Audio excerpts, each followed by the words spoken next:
అలా అలా ఏం నువ్వు తినేస్తున్నావు? దీనికి పెట్టు దీనికి అన్ని చెప్పి అందుకే పెట్టింది. ఒక ప్లేట్ ఎందుకు పెట్టింది? మీ ఇద్దరు తినిపించుకుంటారని.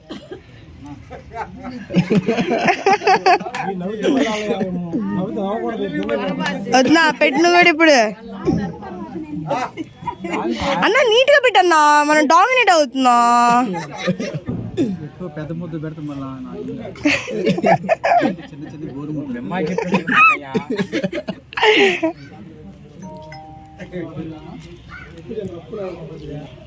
చిన్న పెట్టు పప్పు పెట్టరా. పప్పు అంటే ఇష్టం కానీ లవణి